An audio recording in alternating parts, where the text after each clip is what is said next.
नमस्कार, स्वागत है आपका न्यूज बाइस्कोप में। इस वक्त तमाम खबरों के साथ मैं हूं आसिया।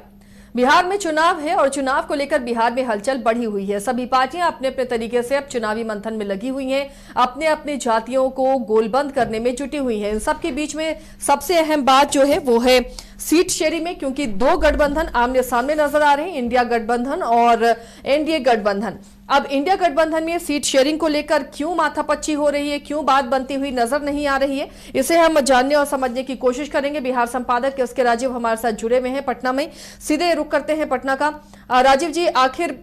सीट शेयरिंग वाला मामला ये इतना उलझता हुआ क्यों नजर आ रहा है? हालांकि इतना आसान नहीं होता सीट शेयरिंग पर सहमति बनाना, लेकिन बिहार में कांग्रेस और आरजेडी के बीच में क्या तनातनी है सीट शेयरिंग को लेकर?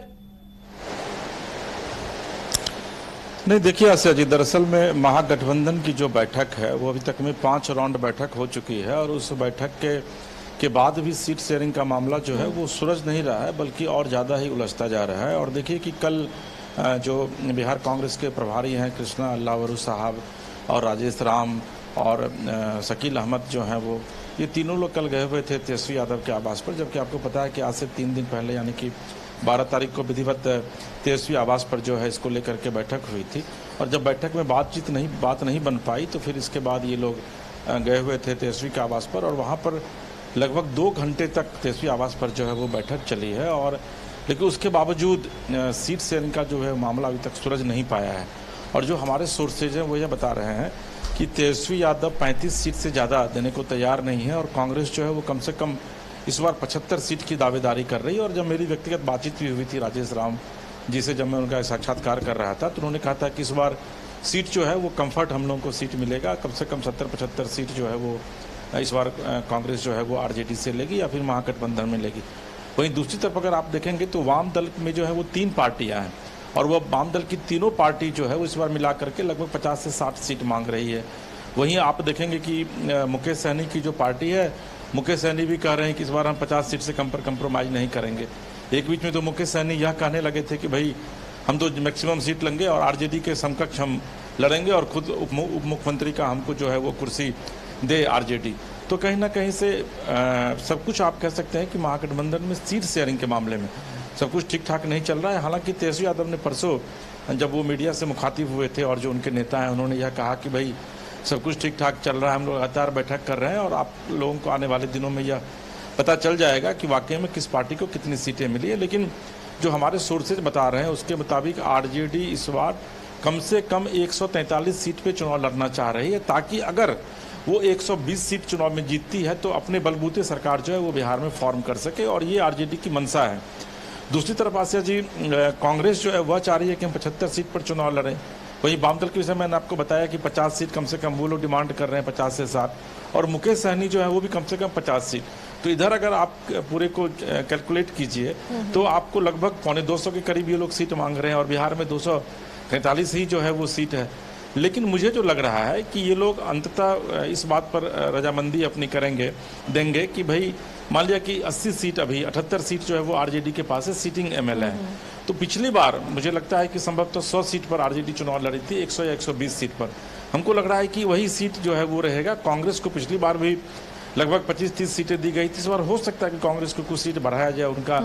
35-40 किया जाए, माले भाकपा माले का सीट जो है वो कुछ बढ़ाया जाए। और चूंकि मुकेश सहनी पिछली बार जो है वो इन वक्त पर वो चले गए थे एनडीए के साथ, तो इस बार उनको लेकर के थोड़ी माथापच्ची होगी और मुझे लगता है कि 10 सीट से ज़्यादा जो है तेजस्वी मुकेश सहनी को देंगे नहीं, क्योंकि देखिए कास्ट इक्वेशन बड़ा महत्वपूर्ण है विधानसभा चुनाव में। जिस जात की जितनी हिस्सेदारी है उसको सत्ता में उतनी ही भागीदारी दी जाएगी, ये लगातार तेजस्वी यादव कहते रहे या फिर तमाम जो राजनीतिक दलों के नेता हैं वो भी कहते रहे। तो ऐसी स्थिति में मुकेश सहनी की जो आबादी है निषाद समुदाय की बिहार में, वह 3.5% के करीब है, जो नया जो कास्ट सर्वे बिहार में राज्य सरकार की तरफ से करवाया गया था उसके अनुसार। तो 3.5% अगर आपकी आबादी है तो 3-3.5% में आपको उसी अनुसार, तो आप मान के चलिए 243 है तो आपका लगभग 8 सीट बनता है, तो 10 सीट उनको देने की कोशिश की जाएगी। यादवों का जो है वो समीकरण अगर आप देखेंगे यादव और मुस्लिम का, तो लगभग 31% के करीब है। तो 31% के करीब है तो उस मुताबिक उनको सीट जो है वो आरजेडी खुद मांगेगी, चूंकि एमओएस समीकरण पर आज भी आरजेडी चल रही है। हालांकि मंगनी लाल मंडल को इस बार प्रदेश अध्यक्ष बनाया गया है और मंडल कम्युनिटी का भी जो वोट है वो बहुत ही ज़्यादा है, खास करके अगर आप उत्तरी बिहार में बात करेंगे तो आरजेडी इस एजेंडे पर इस बार चुनाव लड़ेगी कि भाई जिस जाति की जितनी बड़ी भूमिका है या जितनी छोटी भूमिका है उसको भी इग्नोर नहीं किया जा सकता है, लेकिन उसी अनुसार सीटों का जो है वो चयन भी किया जाएगा। और मैं आपको एक चीज़ बताऊं कि जब 12 तारीख को यहाँ पर बैठक हुई थी उसके बाद यह कहा गया था कि जिस सीट पर 15,000 से ज़्यादा वोट से 15,000 के से ज़्यादा वोट के मार्जिन से अगर चुनाव जिस किसी भी राजनीतिक दल के उम्मीदवार ने हारा है वहाँ पर वो सीट चेंज किया जाएगा। यानी कि अगर आरजेडी के उम्मीदवार कहीं पर 15,000 से ज़्यादा वोट से हारे हैं तो वो सीट कांग्रेस को दिया जा सकता है। कहीं पर कांग्रेस के उम्मीदवार अगर 15,000 सीट से वोट से ज़्यादा यानी राजीव जी ये माना जाए कि सिर्फ सीटों के आंकड़े पर ही माथापच्ची नहीं है, सीट कौन सी होगी इस पर भी काफी ज्यादा जिच होने वाला है पार्टियों में। नहीं देखिए ये तो आसिया जी होगा ही, क्योंकि सीट जो है अब कौन सी सीट आप कंफर्टेबली निकाल सकते हैं ये तो बहुत ही महत्वपूर्ण है। ये सिर्फ महागठबंधन ही नहीं बल्कि एनडीए में भी इस बात की चर्चा है। हालांकि अभी चूंकि 20 तारीख को मोदी जी आ रहे हैं तो उसकी तैयारी में एनडीए के जो वर्कर्स हैं, एनडीए के जो लीडर्स हैं वो लगे हुए हैं। पटना में अभी कोई है नहीं, लेकिन वहां भी इस बात की माथापच्ची है कि भाई कौन सी सीट कौन सी पार्टी निकाल सकती है और 2020 के चुनाव में जो है वो किस पार्टी का क्या जनाधार रहा, किस पार्टी को कितना वोट मिला, ये तो विधिवत ऑलरेडी जब तक ये कैलकुलेट नहीं किया जाएगा। और ये तो पूरा एक मैथमेटिक्स है जो आपको पूरा बताएगा कि भाई पिछले बार का वो निकाला जाएगा मतदान का प्रतिशत, तो देखा जाएगा कि भाई आप कितना वोट लाए हैं किस जगह पे, और उसी अनुसार तो माथापच्ची। और चूंकि अभी बिहार चुनाव में हालांकि 4 महीने का वक्त बचा हुआ है और आपको ये पता है कि आपको याद भी होगा हम लोग उस पर डिस्कशन कर रहे थे एक बार कि झारखंड में अचानक चुनाव की घोषणा कर दी गई और मात्र 1 महीने घोषणा की 1 महीने के भीतर ही चुनाव करवा लिया गया, वहाँ टाइम नहीं दिया गया।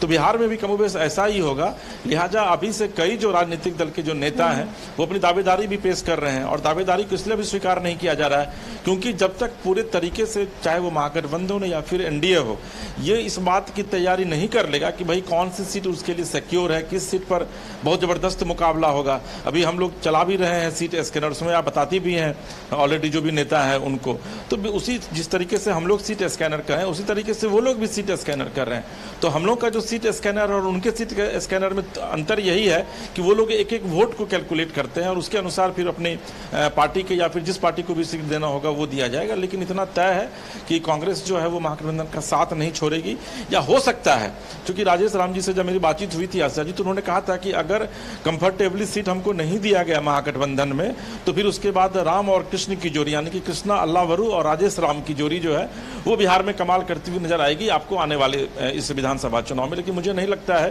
कि तेजस्वी यादव इतने मैच्योर्ड अभी नहीं हुए हैं या फिर हो गए हैं कि वो कांग्रेस का साथ छोड़ देंगे, या फिर लालू यादव के विषय में कहा जा रहा है कि 7 जुलाई को जब राष्ट्रीय अध्यक्ष की घोषणा की जाएगी तो एक बार फिर से लालू यादव पार्टी की कमान जो है वो अपने हाथों में लेंगे। चूंकि लालू का भी एक सपना है आसिया जी, आपको याद भी होगा कि लालू यादव ने कहा था कि मेरा भी एक ही सपना बचा है कि मैं अपने बेटे को बिहार के मुख्यमंत्री की कुर्सी पर जो है वो काबिज देखना चाहता हूं। तो लालू यादव अगर 7 तारीख को फिर से राष्ट्रीय अध्यक्ष बनते हैं तो निश्चित तौर पर, हालांकि अभी भी लालू यादव की पार्टी में चल रही है, लेकिन कांग्रेस का साथ छोड़ करके आरजेडी बिहार में अगर चुनाव में जाएगी इसका नुकसान आरजेडी को भी होगा और कांग्रेस को भी होगा। इसीलिए कांग्रेस महागठबंधन के भीतर जो है वो लगातार ताबड़तोड़ बैठकें चल रही हैं। कृष्णा अल्लावरू कल दिल्ली से आए, अचानक जाते हैं वो तेजस्वी आवास पर 2 घंटे तक बैठक चलती है। तो मुझे लगता है कि ये बैठकों का दौर जो है वो अभी बिहार में आपको आने वाले दिनों में और देखने को मिलेगा, सिर्फ इंडिया गठबंधन में ही नहीं बल्कि एनडीए महागठबंधन में भी। और एक चीज चर्चा आपके साथ अभी मैं और कर लूं, चूंकि हम लोग का झारखंड बेस्ड चैनल है, कि आप उस दिन जब हम लोग की बातचीत हो रही थी अनौपचारिक मीटिंग में तो आपने मुझे कहा था कि राजीव जी जेएमएम को बिहार में जो है वो सीट नहीं मिला है। तो मैं आपको बताऊं कैसे जी कि बिहार महागठबंधन में, चूंकि मैंने बात की थी नेताओं से तो उन लोगों का यह कहना था कि बिहार महागठबंधन में जेएमएम शामिल नहीं है क्योंकि जेएमएम का अपना कोई भी जनाधार बिहार में नहीं है। तो जेएमएम के साथ बिहार में महागठबंधन में जेएमएम शामिल नहीं है और महागठबंधन में जेएमएम को बिहार में सीट भी नहीं दी जाएगी। जी आसिया जी, तो चलिए महागठबंधन में बिहार में कोई हिस्सेदारी नहीं होगी जेएमएम की। अब जेएमएम भी यहाँ एकला चलो की राह पर किन किन सीटों पर अपने उम्मीदवार को उतारेगा उस पर भी हमारी नजर बनी रहेगी। शुक्रिया राजीव जी इस तमाम जानकारी के लिए। तो फिलहाल बता दें कि अब इंडिया ब्लॉक में या महागठबंधन में सीटों के बंटवारे को लेकर पेच कई सीटों पर भी आ सकता है। फिलहाल माथापच्ची जारी है, सभी को ज्यादा सीटें चाहिए और आरजेडी यहां पर बड़े भाई की भूमिका में है। आरजेडी ज्यादा सीटें अपने पास रखना चाह रहा है और उसके बाद बाकी जो सहयोगी पार्टियां हैं उनमें सीट उसी तरह से डिस्ट्रीब्यूट करना चाह रहा है, लेकिन सभी की अपनी अपनी डिमांड है और इसे लेकर प्रेशर पॉलिटिक्स भी हो रहा है।